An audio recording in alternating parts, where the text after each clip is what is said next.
We will be starting in few more minutes. Participants, kindly mute yourself and have a bit more patience.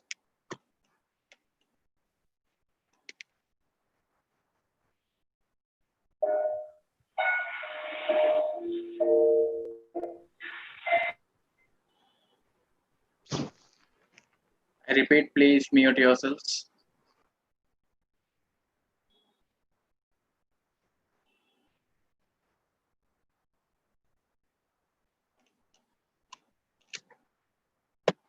Sir, hello, sir. Yes. Sir, How may I help you? sir, is it necessary to turn on the video? Because if I'm turning on the No, video, that's the up to you. That's up to you. Just mute yourself. network glitches. That's why. No problem. No problem. Thank you, sir.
A very good evening to all the participants present here. Today, World Cybersecurity Forum is pleased to host the symposium series day 1 on the topic cybercrime and teens. Basically, teenage is something where it acts as a bridge like childhood and adulthood. This is an age where people are prone to various kinds of activities, be it physical or mental. So, what are all the do's and don'ts of this age? What are all the impacts that they might have in case they follow a wrong path? Addressing all these queries and questions, today we have our honorable dignitaries, Advocate Rajesh Pingle and Mr. Sagar Panamand. Advocate Rajesh Pingle is an international cyber law expert with more than 10 years of experience. These 10 years of his valuable experience includes not only data protection issues and cyber issues, but also intellectual property issues and many other issues. He is currently serving as the head of cyber law litigation and compliance, and his clients are not only within India but also overseas. Sagar Panamand is the assistant police inspector Pune. He has been posted in 2016. His experience includes more than 2,500 cases. Like, after the speaking is done, the session will be open for questions. Now, the dignitaries are hereby requested to take over. Thank you.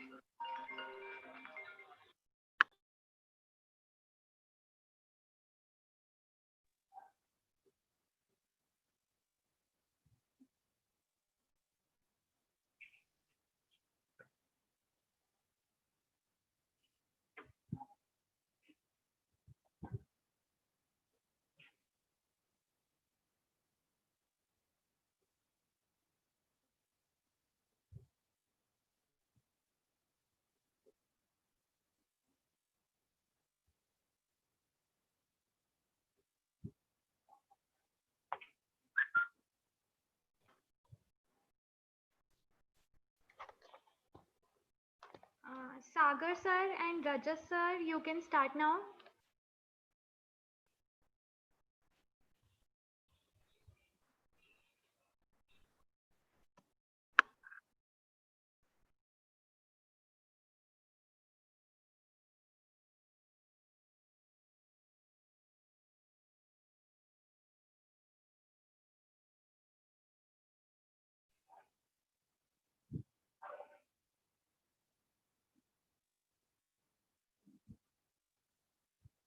Good afternoon, everyone. I'm Assistant Police Inspector Sagar Panam. I'm posted at Cyber Police Station, Pune City, and I am working here since last 4 years, where we have seen a variety of cybercrime cases, cyber attacks in Pune City. And currently, as you all know, because of the lockdown, the use of internet has been increased by manifold, so as the cybercrime cases. So today's our topic is regarding cybercrime related to teenagers. As Rajesh, you there? Yeah, I'm here. There was some problem with the internet. Now it's fine. For everybody else, we have been closely associated with Advocate Rajesh Pingle, and he has also helped and advised us regarding the law point of multiple cybercrime cases in the past and in the present. And we are hoping to do the association in the future as well, which is going quite well. Currently in Pune, there is a heavy rainfall, due to which it might be a little bit difficult for us to maintain the concerned internet speed. So it's a humble request to all of you. If you are not being able to hear us clearly, just please put down a note in the comment section so we can repeat the point which has been unheard of. So Rajesh, is there anyone who is going to associate with us for the topic, or is just two of us? No, it's just going to be two of us. And I think let me just start with the very brief introduction. Mr. Sagar Panman has also said that we have been associated with each other for various kind of cyber crimes, and I have been providing legal help to them.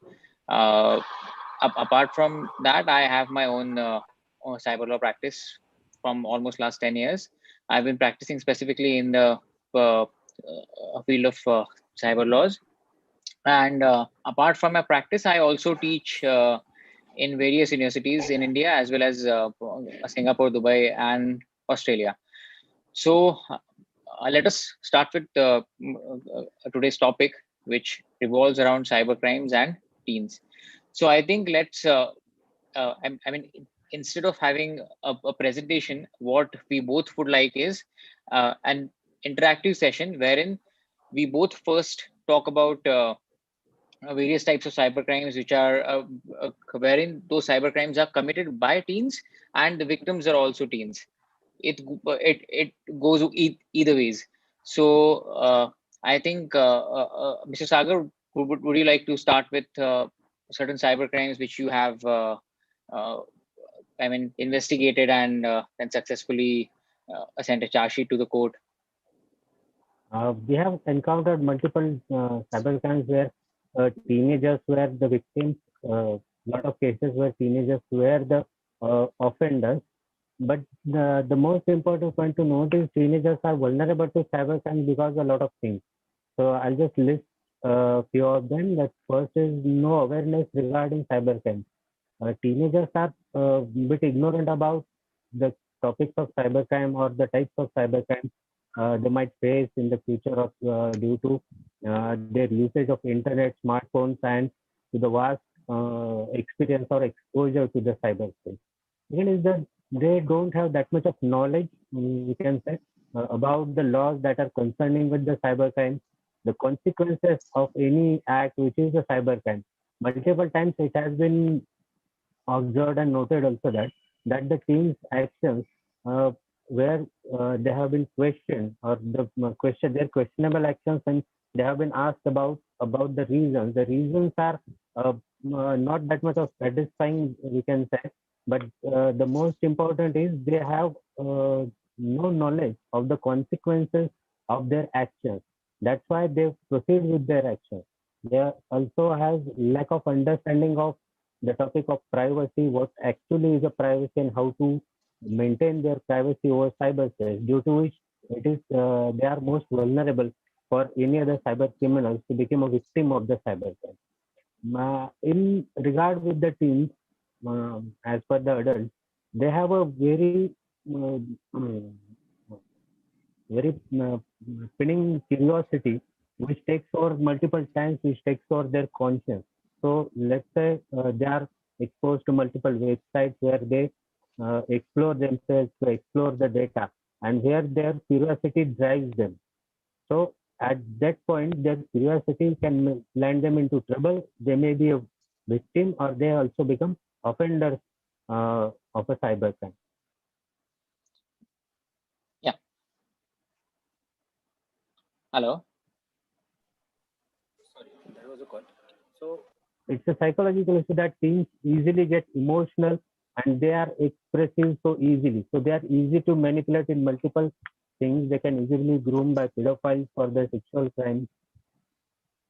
We have seen multiple cases where teenagers, even teen girls and teen boys also, they were being contacted and continuously in communication with unknown persons whom they have met over cyberspace, and they have sent them questionable content by filming themselves uh, in very private moments or of their private parts as well. So these are the topics, or these are the things which make teenagers vulnerable.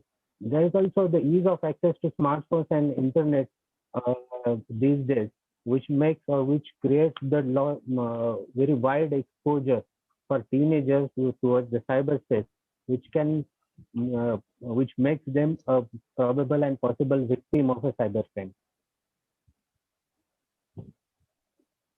Yeah. So I think let us first understand the basic psychology behind committing a cybercrime, a psychology of a teen. we need to understand three basic elements. First would be the neutralization. Now, what could be neutralization? Teens, they take internet very lightly. They take internet. You can say there is an over tolerance as far as what we write on the internet is concerned. Let's take an example. If I write something on a Facebook post, obviously it's going to be seen by thousands of people, but how many of them are actually going to go ahead and file a complaint against me if I write something which is offensive, which is slightly offensive, not obscene, is slightly offensive, which has been happening nowadays because we don't have a specific law in place. uh, if I write something offensive on the internet, unfortunately, in the year 2015, Section 66A of the Information Technology Act was completely removed. And when I say completely removed, there were certain elements which were important as far as uh, putting a check on what we write on the internet is concerned. Obviously, it is our freedom of speech and expression. We can express, we can write something on the internet, but we have to be vigilant enough. We have to be careful enough what we write, and it's not an absolute right. There can be some certain restrictions in terms of legalities, in terms of law, and that section, once it was removed, nowadays people have started writing, specifically teens. If we look at certain cases of cyberbullying, they have started writing n number of things on the internet. So first would be neutralization. There is over tolerance on the internet. Second could be anonymity. Teens, they understand, or they feel that once they write something on the internet by I mean under their pseudonyms, or if they hide their identity by various means, they could do anything. They are completely anonymous, and they can commit any crime by the use of internet. It's not such. I mean, Mr. Sagar Palmer has also investigated several cases wherein even if these teams are using certain VPN services or certain proxies, they can be tracked. They can be tracked, and they need to understand one thing, that even if you are anonymous, even if you are using your pseudonyms, the police can successfully investigate and reach at your doorstep. So you need to be very careful about it, what you do using these VPNs and using proxy servers. And third could be, to understand the psychology, the third could be the combination of first and second. There is over tolerance, neutralization, and second is anonymity. So they feel safe.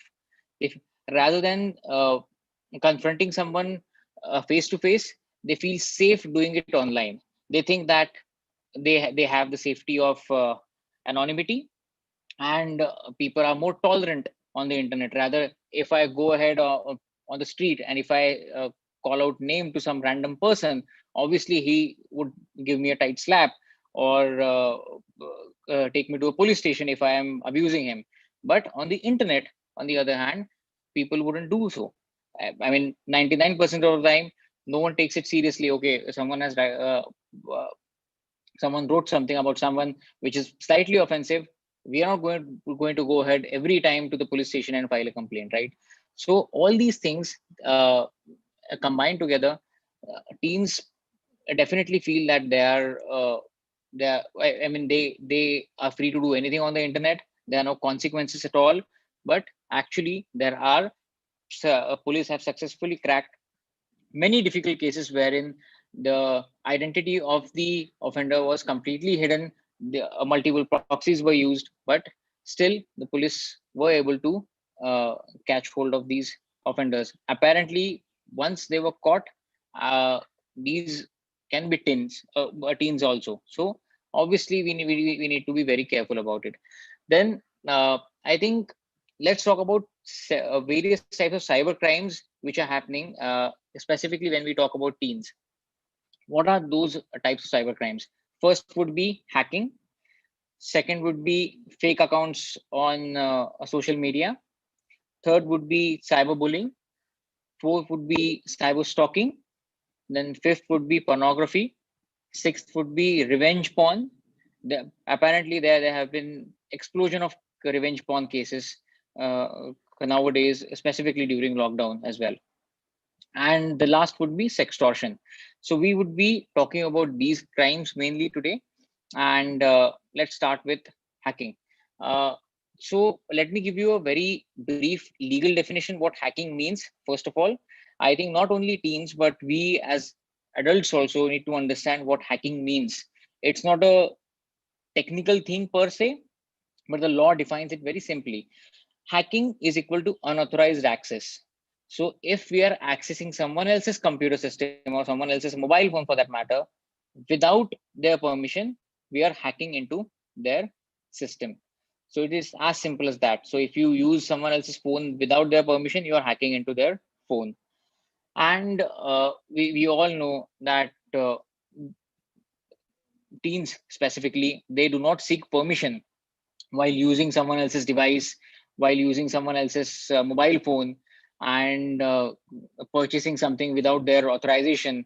We have seen recent cases wherein uh, teens have used their parents' phones to buy something on a now blocked popular game PUBG.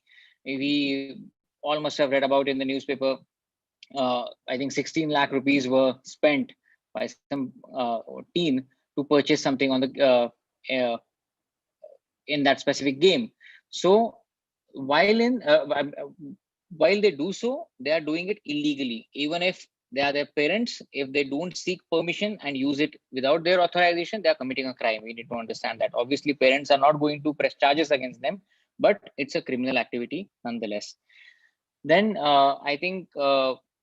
Sagar Paman would shed some light on fake accounts being created by teens on the social media network. Okay. So we have encountered a similar case of fake accounts, and before giving you the case history, I'd like to point out an issue that every teen in his or her teenager phase, it's of identity crisis, being sorry, being different from the group, or being what we can say being cool from the group, that the person or the specific one is a cool kid, just to prove that the person just to prove that the team sorry just to prove that the team is different from the group, and he's so cool. He has a kid a kid of age 15 years have created a fake account of his female teacher, and he had created the fake account of a female teacher and started having conversations with a male teacher from the same school. And after primary conversations, after former high highlights of the conversations, the conversation started going intimate. At that point, the male teacher who had accepted the friend request of received from the known female teacher's account, he directly confronted the teacher and told her that and acknowledged her about the given matter. So she confronted, or she lodged a complaint at cyber cell, where we investigated and found out a class student of age of 15 years have created that account. When we interrogated the thing that the kid told us is that the kid wanted to make his identity, or the kid wanted to be a cool kid, and he wanted to prove to his classmates that he is cool, and he was establishing, or he was basically being an investigator. We can say Sherlock Holmes in his matters, to establish that, or to prove the fact that he had told his uh, that he has told his friends in his class that the female teacher is having an affair with that male teacher. And just to acquire the proof, the kid has created the fake account of that female teacher. Finally, the female teacher decided not to file an FIR against that kid, because it was a matter of his further life, and the kid would have been scarred psychologically as well. But his parents accepted. When his parents were confronted, then his parents told us that his both parents were Sir, working. excuse me. Yes. Hello. Yes. Sir, we can't hear your voice clearly. Can you switch any other headphones? Sorry for Okay. interruptions. Just no, not an issue. Okay. Can you hear me now? Said, right? Said, can you hear me? Yes, sir. Sir, you are Yes, sir. properly audible. Sir, you are audible Yes, sir. completely, sir. Okay. So the family situation of the kid was his both parents were working. They were working very hard to provide him the luxuries that in the childhood that his parents couldn't have, and that's why. But they haven't been able to give that much of time to their kids. So they have given him a smartphone with a SIM card, having a 24/7 internet connection with an unlimited data plan. But the access to the internet given to the kid was unsupervised and unrestricted. Here we need to know that the common parenting procedures or the common parenting where teachers where parents were telling the stories from Ramayana and Mahabharata and all other things from stories like Panchatantra and teaching their kids to always tell the truth and be honest and other things. With those things, nowadays, a concept of digital parenting is very imminent and necessary, where kids must be taught how to use technical gadgets, how to use internet safely, what are the threats that are going to come their way when they are on the cyberspace. So they need to understand, better we can say that the parents need to understand that they must. I'm underlining the word that they must sit down with their pupils, their children, before giving them the access to the internet and smartphones, where their kids are going to be vulnerable and exposed to the whole world of cyberspace, which contains terrorism, which contains child pornography, there are multiple pedophiles which are lurking around in the dark, and uh, kids need to make sure the parents need to make sure that their kids know the threats on the cyberspace and how to tackle and how to handle the cyberspace, how to handle their social media accounts. Yeah, I Rajesh? think not just that. I think they need to taught. They need to be taught what would be the threats on the internet, various kind of threats, and as well as consequences of their actions. Just because I am a 14-year-old kid, that does not mean that the law completely will absorb my liability. It's not that. There's called a Juvenile Justice Act. So, and most of the offenses, when we talk about Information Technology Act, most of the offenses, the punishment, 80 to 90% of the offenses, the punishment is up to 3 years imprisonment. And the Juvenile Justice Act also specifically says that uh, a minor can be punished. The maximum punishment could be up to 3 years. So we need to understand that uh, there is no complete absolvement from the liability as far as the criminal activity by a teen is concerned. And so both these things, the use of the internet and the consequences, both things should be taught at a very young age. And now let's go ahead with our next type of a cybercrime. Let's talk about cyberbullying. I think it's a very important topic because nowadays everything is online. Uh, and let me share a very common example as far as attending lectures or attending classes via Zoom is concerned. Cyberbullying also amounts to wherein a teen is bullying their teacher, wherein a session is underway and these kids are making fun of their teacher, passing offensive comments about them, or doing something which would disturb the class. So that amounts to cyberbullying as well. And it could amount to a criminal activity if uh, it is done or if the activity is specifically covered under Information Technology Act. So all of them need to be very careful about what they do on a Zoom call as well. Now, I also want to talk about certain cyberbullying cases wherein, specifically when we talk about social media and WhatsApp, there have been several instances that we do not consider or we do not take into account what we write on the internet. As I said earlier also, that our constitution has given us freedom of speech and expression, but we need to be careful while using that right. It's not an absolute right, and I can be caught if I write something offensive. Let me give you an example. There was a kid, and uh, he created a fake account of his teacher on Facebook. Now, after creating a fake account of his teacher on Facebook, he sent a request to many of that teacher's friends. And once that request was accepted, he started communicating with them. He started abusing them. He started spreading hate.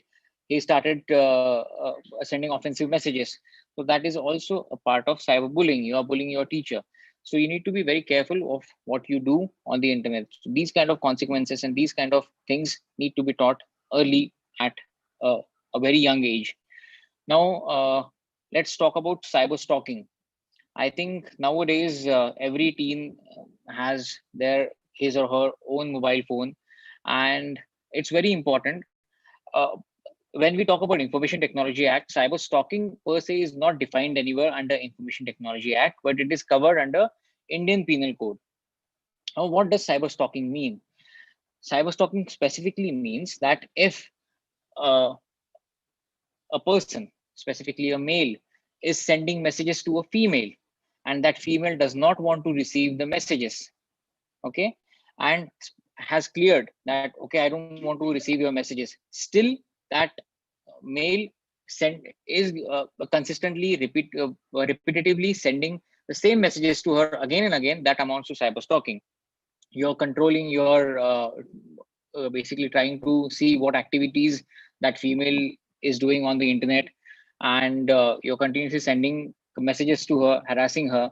So even age factor doesn't really matter here.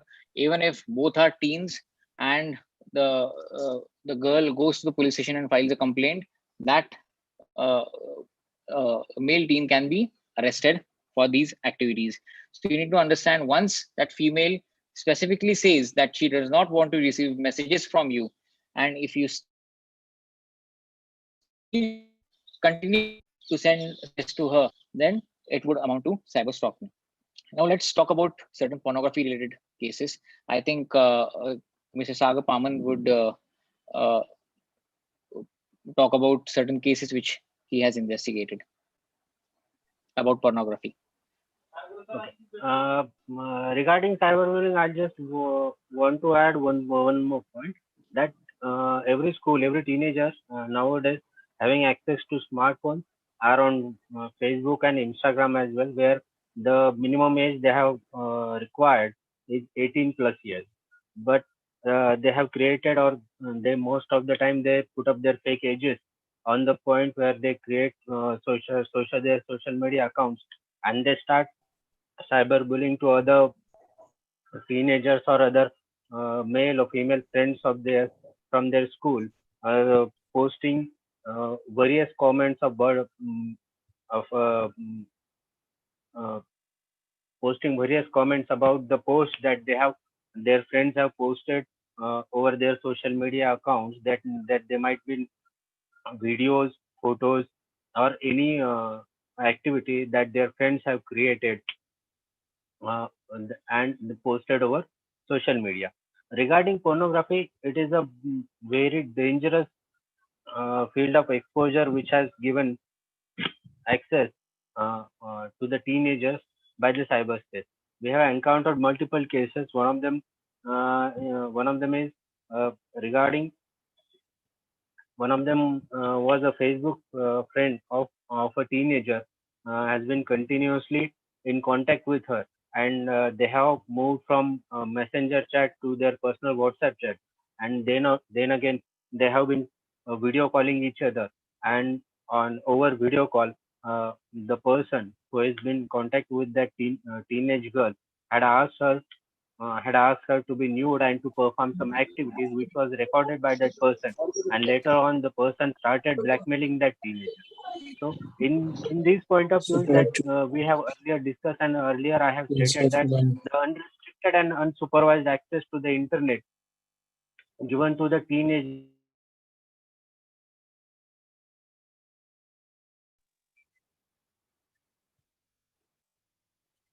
without uh, uh, without the supervision and without the knowledge or without having the conversation with the kids are most vulnerable to these kind of crimes. Everybody has to understand and everybody has to know that there are multiple pedophiles lurking over internet and cyberspace, trying to connect with these kind of teenagers and groom them for their these kind of activities, wherein they can groom, they can get connected with these teenagers, show a little sympathy, and take disadvantages of them. They can record their videos, and which in turn they use it for their personal usage or sell it on the sell it on the internet or on porn sites. Then again, most of you have heard about the news of boys locker room group that was created on Instagram and Facebook, where multiple teenagers have created these kind of uh, mm, private groups over social media and on WhatsApp also, where they share porn files, nude pictures uh, downloaded from the internet and of each other over that group, and the porn content is being shared. Kindly note that having these kind of exposures can make a very big scar on the psychology or on the minds of these kind of teenagers, which in turn turns these kids towards depression, and some also have shown the suicidal tendencies, which has to be stopped by concerning them or by consulting psychologists as well. So Yeah. Yes, please continue, please.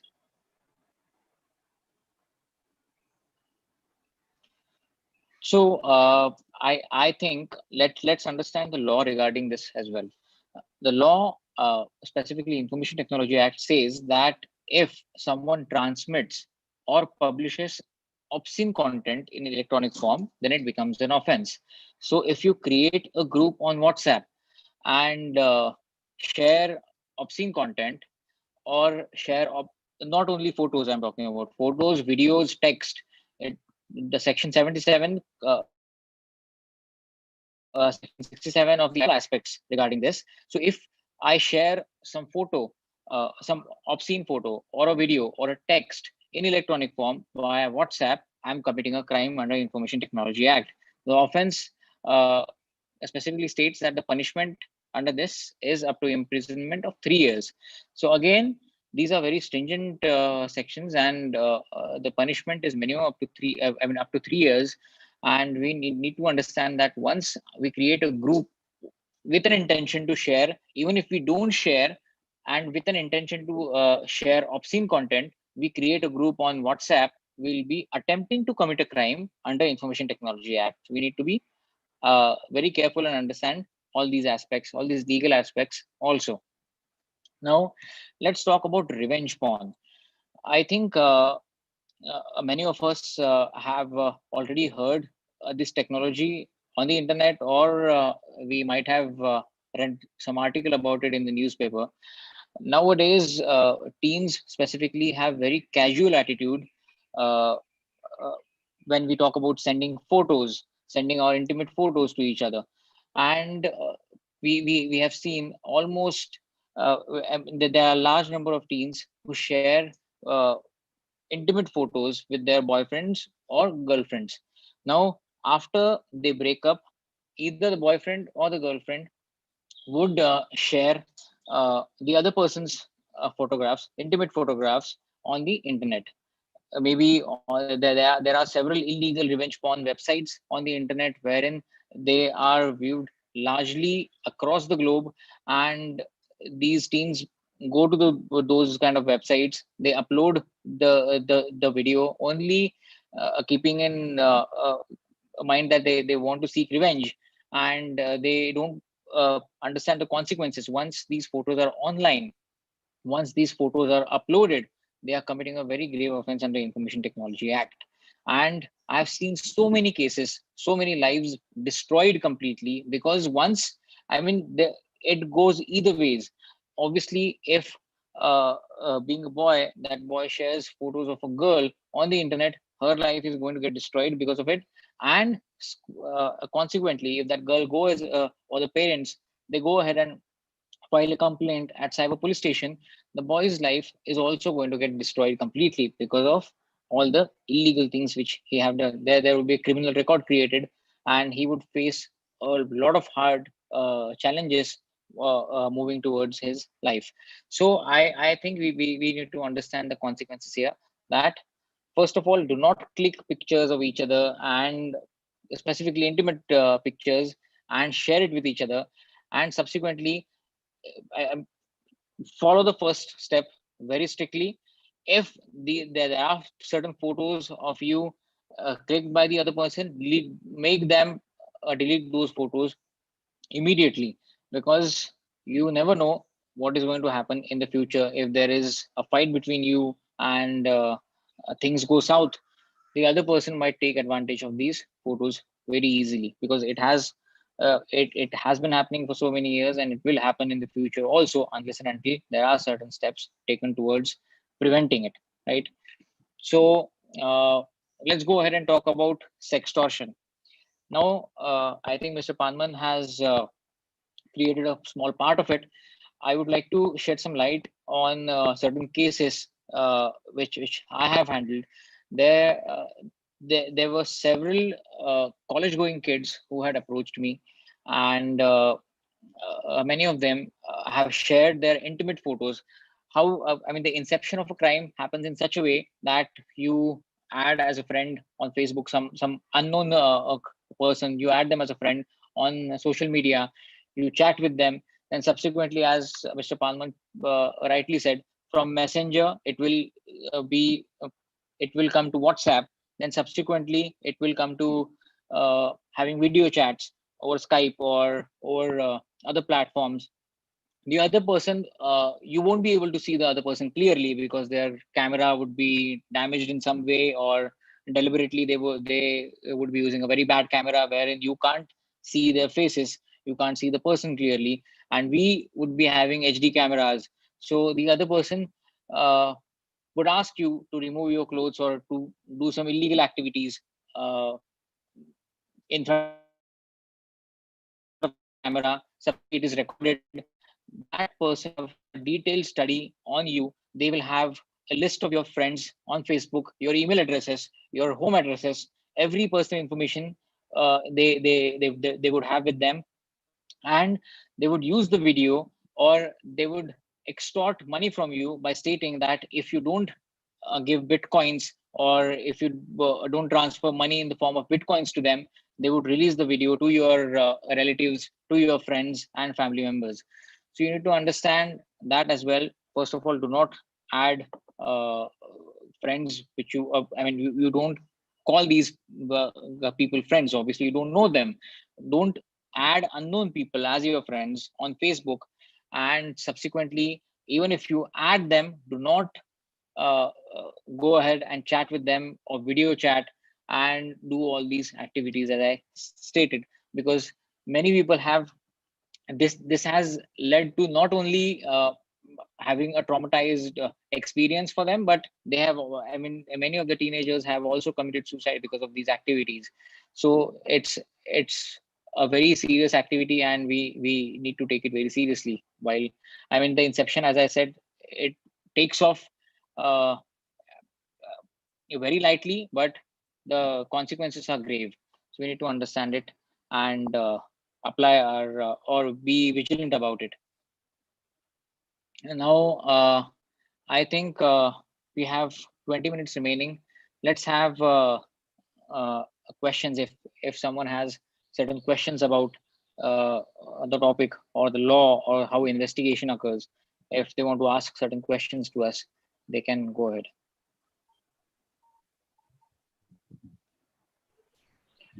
Sir, other than IT Act in India, what all legislations India has to curb all these things? See, right now we only have one as far as information technology concerned, we only have one legislation in place, that which is Information Technology Act.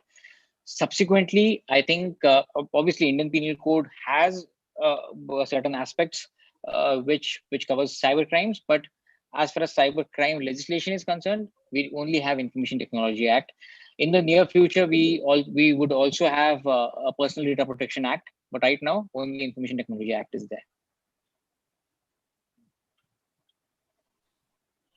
Sir, as regard to Western countries where the Information Technology Acts are like, or the other data protection acts are quite codified and are too much defined, what is the way forward for the Indian legislation to consider the legislation in India regarding in this field? What is the way ahead?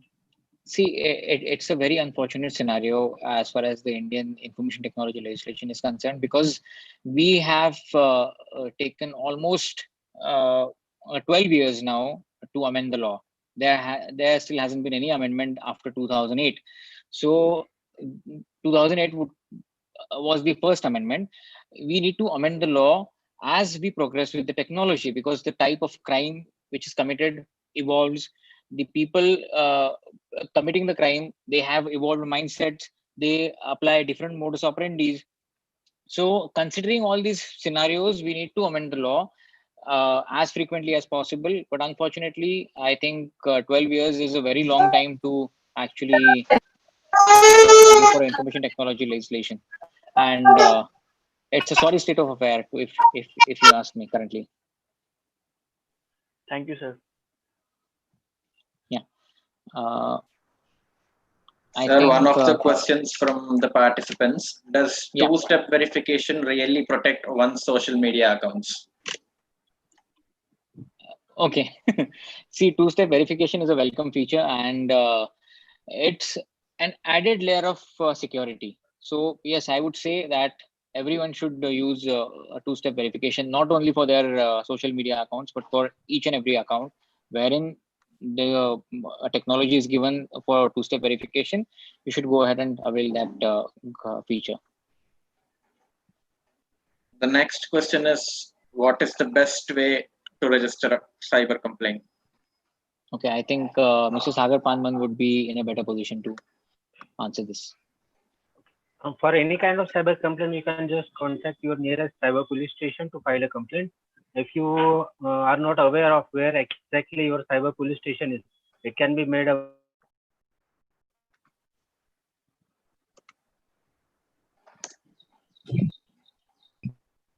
I think there's some problem with the audio.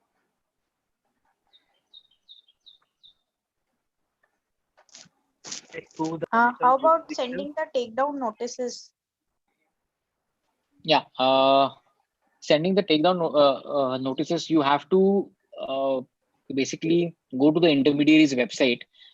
For example, if you are talking about Facebook, or if you are talking about YouTube, you need to go and see their terms and conditions, their privacy policies, and in accordance with their terms and conditions, privacy policies, you need to send them a notice that okay, there is some content which is infringing your copyright, for example. Then they have a specific form in place. You need to fill up that form and send them a notice. But as far as a criminal or filing a criminal complaint, if even after intimating them, even after informing them, they don't remove it, then you need to approach the nearest police station or the cybercrime police station to file the complaint. And subsequently, they would send them or the police would send the intermediary company a notice to take down the illegal content. So is this for the common man also, that they can intermediaries to take out some obscene or Absolutely. intimated movie, some videos or pictures to be removed down? Absolutely. See, first of all, we need to, as I said, if you go to the terms and conditions, there would be certain illegal activities which are listed in those terms and conditions. If those activities are contravening their own terms and conditions, they would immediately remove it. If some of the factor is not covered in those terms and conditions, then you need to look at the law as well, and you need to file a police complaint. Okay. I'd like to add something to it. So every social media, maybe it's Facebook, Instagram, even YouTube as well, and other social media sites which allows the people to have accounts and which allows the people to express their opinions, express their feeds, which allows people to post their photos and videos. They also have provided, they have their content review team at the back end of Yes. their websites and their portals, wherein every user can report a specific post or a specific video that they think that it should not be on that particular website or particular portal. They have provided multiple options about expressing your opinion or expressing your concern about the given post. Where if you report that post, if you think it's obscene, if you think it's sexually explicit, if you think it should not be on the concerned platform, if you think it's a misinformation, or if you think it's a rumor also. So they have given you multiple options. So the control is upon the users who are using this type of social media accounts. They have the ultimate control. But unfortunately, we are not seeing so much of interactive or so much of aware users which will report these kind of posts to the concerned social media site. If multiple people reports those kind of posts or even those kind of accounts, if per se, if anyone has created a fake account under my name using my photo, then the friends from my friend list and even other people who knows me over that social media, and they know that it's a fake account, and if multiple of them, at least 50 to 20 of them, if they reported that it's a fake account to the concerned social media, then the account immediately gets deactivated. If they found anything objectionable content or an objectionable post or a video over social media, and it has been reported by multiple persons, then it gets automatically removed by the concerned social media technical content and review team. It's not every time that you need to concern with the law enforcement agency. These are the things you can do it on your own, concerning with your friends, any WhatsApp group that you are having with your friends and colleagues, where you can share the post or share the URL of the concerned post with them and ask them to report the concerned post or video. And Thank you so much. And one more question over here is, like, most of the people are filing complaints on the cybercrime.gov.in site, but most have the responses that there is no actions being taken on these complaints. So what is the further recourse a general person can take for his complaints? Okay. First of all, cybercrime.gov.in is just a central portal, or they have given a single platform where everybody can post their cybercrime complaint. But while posting their complaint, they need to make sure that they are putting up their addresses very clearly, wherein the addresses, for example, if any person from Pune city living nearby Shivajinagar is posting a complaint on the cybercrime portal, cybercrime.gov.in. So when the person, he or she, when they put all the details properly, then the complaints get assigned to our cyber police station. Whenever we get that complaint from that portal, we download that complaint and we contact the complainant regarding that complaint for further investigation or further assistance if the person it would help many of the requires any. aspirants of corporate law. Okay, I didn't get that. Participants, you can put it in the chat box. Okay. Just wanted to add one more thing. As far as taking down content from the website is concerned, you if you go to each and every website, and let me clearly state the law here, that every website, every intermediary needs to mention clearly the name of the name, the number, and the address, email address of the grievance officer on the respective website. So if you could go to the terms and conditions and scroll down, or to the in the privacy policy and scroll down, there would be the name of the grievance officer. Just address that grievance officer, whatever grievance you have, and they have to respond to you.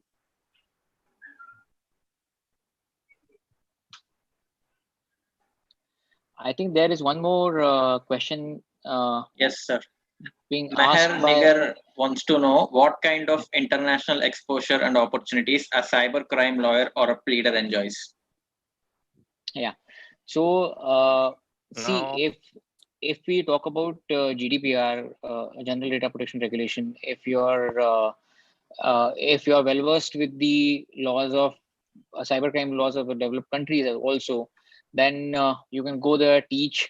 And as far as GDPR is concerned, there are a lot of consulting opportunities here in India as well as in other countries. If you have in-depth knowledge about the privacy laws, there are many opportunities here as well as in Europe. sir. Yeah.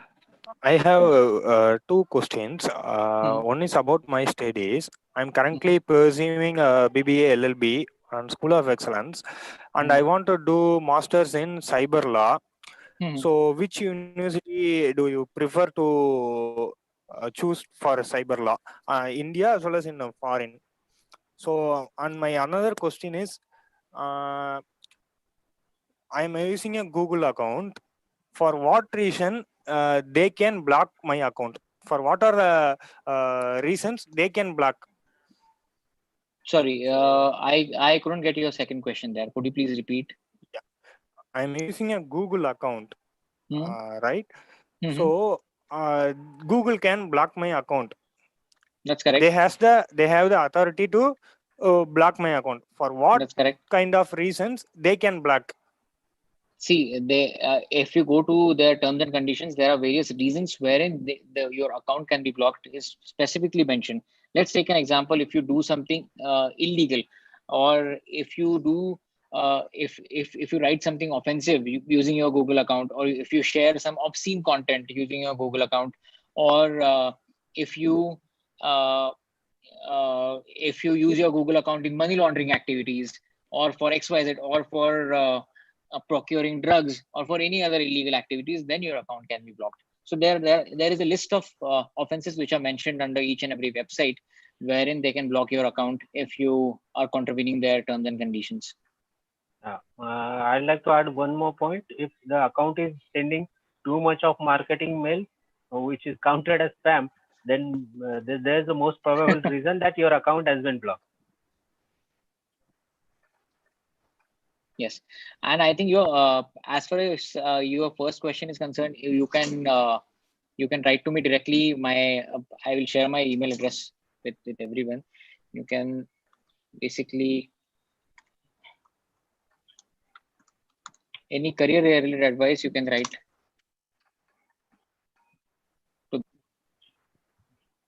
Okay, Avneet Kaur is having a question. There's how can we recover our blocked Google account? You have to contact Google on that same part.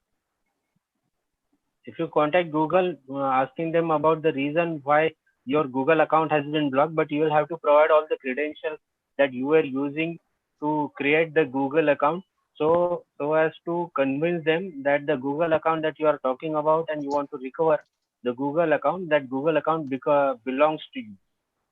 So basically you have to convince them that you are the creator and owner of that account. Multiple accounts where Google accounts where the people have lost their access, by contacting Google, they have recovered their access towards to another mail account, but they have to convince Google that the account belongs to them. Yeah, and I think Mr. Panman, someone has asked if anyone wants to file a cyber complaint, but complainant doesn't want to disclose his name and other stuff. Does he can do that or not? So they want to do in that. The cases of child pornography, in cases of where national security is concerned, in cases That's of correct. where misinformation or rumors are concerned, the complaints can be made anonymously, where you can actually meet the concerned cyber police station or the concerned cyber police officer in your area, and you can request them to be anonymous, or you can directly mail them a complaint anonymously. But if you wish to prosecute somebody, or if you wish to file a complaint against somebody regarding a cheating or a forgery or regarding a fake account fraud, so the law needs a complainant to prosecute somebody. So without a complainant, nobody is getting prosecuted in terms of where the loss or the grievance is personal. Whenever it is concerned with the society's greater. Yes, stop it. Sir, Akshay Sharma has a doubt. Did the porn ban by government had any rational basis? Was it a way for the authorities to shrug off responsibility or taking down content? No, absolutely, Okay, yes. I mean, if we talk about the pornography ban, the central government has specific powers under Information Technology Act to take down content or to block the content for public viewing. Now, if we take an account the ban on this thing PUBG also, wherein the central government has this power to ban certain applications or ban certain content which is a threat to the security of the nation. But as far as the pornography ban is concerned, sharing, as I earlier said, that transmission or publication of pornographic content is illegal under the law. So yes, the government is well within their power to block or basically to inform the ISPs to block certain pornographic websites. Ruchika Yadav has a doubt. There are various applications which seek various permissions like access to contacts, gallery, etc. For example, WhatsApp, which is very commonly used. Can those applications also misuse the pictures in the galleries of their users? Mr. Palman, should you do you want to take this or? Every application that you are using, whether you are using a smartphone based on an Android operating system, or you are using an iPhone operating system having a Mac OS or iOS per se. So every application that you are using, you are providing them a certain or specific permissions to the concerned application. So for WhatsApp, I'll have to provide the storage permission, wherein I can be able to upload pictures and download pictures that are coming in my gallery. So in this matter, until and unless somebody is sure if any information that is or any permission that has been given to a specific application, it is possible that any employee who is having the that much of what we can say as an executive access, or who is having the access, or who is having the permissions to access those kind of things, that can be accessed. But I don't think at this much kind of level where WhatsApp's access or the downloads of WhatsApp are in billions. So to go into everybody's gallery and to exploit the app, it is not that much of possible. But as we can say in technical world, anything is possible. If some of you might have heard about the case of Jeff Bezos' iPhone being hacked just because he had received a simple football game short video from some Gulf country prince. So in these kind of things where you cannot say anything which is 100% sure, or I cannot be saying this with 100% confidence that nobody can use that access illegally. So it is possible, but not probable. A doubt from participant named Satyendra. Sir, I have lots of accounts who are selling child pornography, post porn and leaked MMS of girls. Is it legal to sell pornography? Because I have reported lots of channel and group of Telegram. But these just banned their channel. They create new account and do the same. Is there any legal action against them? Because I have contacted some people, they are saying that if buyer and seller are not having any problem, then that's okay. No, absolutely not. That's wrong. As I said earlier also on, I think 2-3 occasions, that if you transmit pornographic content, even if both of them does not, they do not have any problem with the pornographic content, it's an illegal activity as per law.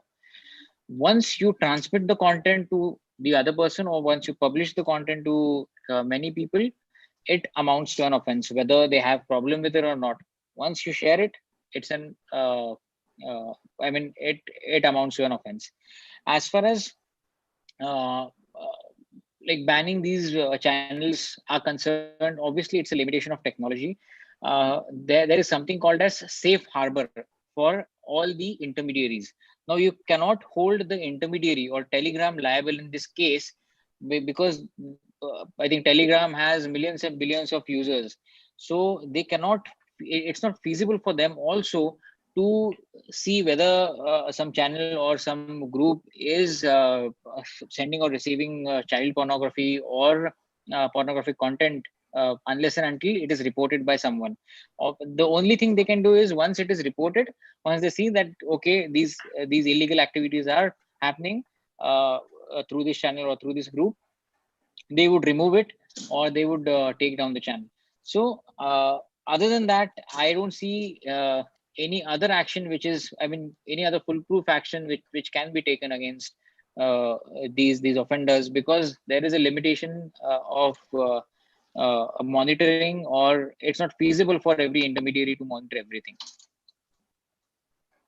So I I have guess a the last question. question for the session. Posted one question. Vivek, just a second. Granting permission to application doesn't violate right to privacy. Okay. So for this is for everyone. While I'm assuming, or better say, I'm 100% confident every one of you listening to this session is using a smartphone, and I think 99% of people are also attending this on their smartphones. So every smartphone has given the choice or given the right to the user to whether grant a permission to specific application or not. If without granting the permission, the app doesn't work, and if you feel that it's a violation of your privacy, then it's better you do not use that app.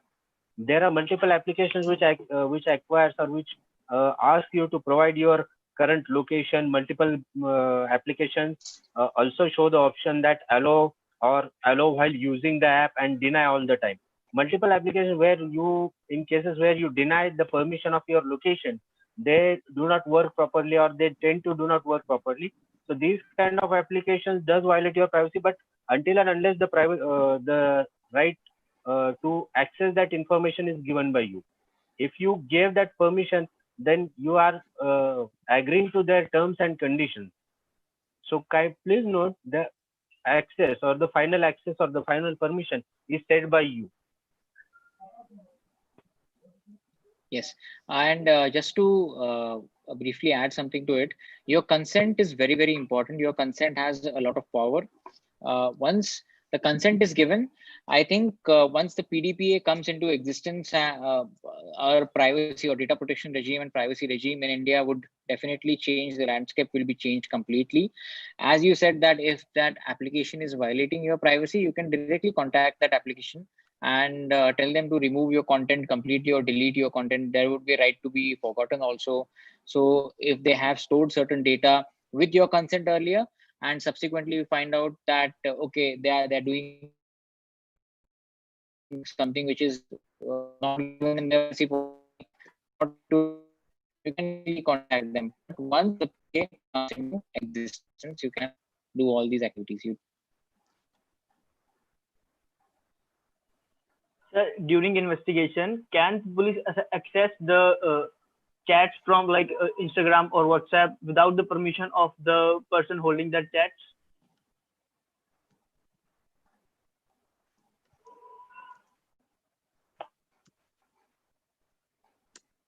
Yeah, should I reiterate? He is asking that if during the course of investigation, if you find out that there are some illegal activities are happening through some Instagram account or any social media account, does police have authority to access these chats without the permission of the rightful owner of that account or the account holder?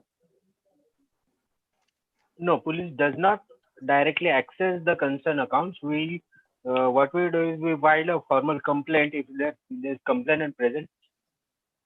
Excuse me. If there is a complainant present, if not, we file a complaint on behalf of the government as a police officer. Any police official from our department files a complaint on behalf of the government against that person or against an unknown person who is handling those kind of accounts, those kinds of Instagram, Facebook, or other accounts which are being used for illegal activities. Then we acquire the details of that specific account from the concerned service provider. By contacting the concerned service provider, when they provide us the required information, we trace down that culprit and when we catch the culprit, we arrest the culprit, and while interrogating that person, we can acquire, or there's a provision for the same, which has been by the Indian Evidence Act Section 27, revelation of facts, and under that section we can reveal the facts from the arrested accused, and we can document it and put it up with the charge sheet for the evidentiary value. So without the consent of the concerned person, no police official is going to access any account of whether it is been used for illegal activity or not, because there is no provision currently for that.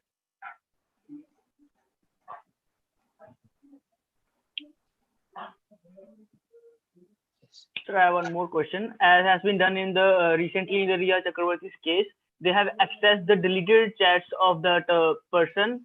Is it feasible to access the deleted chats and can they do that without the permission of the rightful owner of that chats? No. In case of Riya Chakravarti, I cannot make any comment on the concerned person or the case, as the case is ongoing. But let's just take an example. For example, in a cheating or fraud case, if I have arrested an accused and I have seized the concerned person's mobile phone, so if I have the concerned person's mobile phone, I can perform the forensics with a forensics expert on that phone to extract the information. It won't be considered as the violation of privacy, because the considered person or the accused phone is in police custody, and we have the every right to investigate the person as well as the concerned device which has been seized from that person. So we can go and deep dive with the forensic tools that we have or with the experts, and we can extract the information which has been deleted or which might have been sent forwarded which is relevant to the concerned case. Yeah, only one thing the law enforcement agencies cannot do in these types of cases, if they have seized any evidence from an accused, they cannot send that evidence to a third party without the consent of the accused.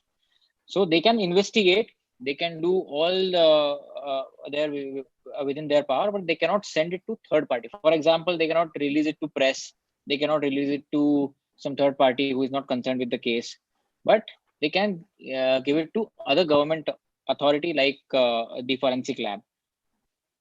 Exactly. Thank you, sir. With this, the question hour comes to an end. Thank you, honorable dignitaries, for your valuable time and your honorable words and all your inspiration that you have contributed. All the participants are requested to fill up the feedback form. This is obligatory to get your certificate. World Cyber Security Forum is organizing symposium series, and with this, successfully we are done with day 1 on the topic cyber crimes and teens. For day 2 on the topic cyber crimes and implications on women, you may use the same link available on your email ID. You all are requested to show your love and blessings by following our social media pages, and there you may also know our upcoming events. Thank you all the participants, for your patience. We wish you all the happiness and safety. Thank you. Thank you. Thank you so much, sir. Thank you, everyone. Thank you, sir. Thank you, sir. Thank you so much, Advocate Rajas and Mr. Sagar, for being here with us. Thank you all the participants. Thank you for inviting us.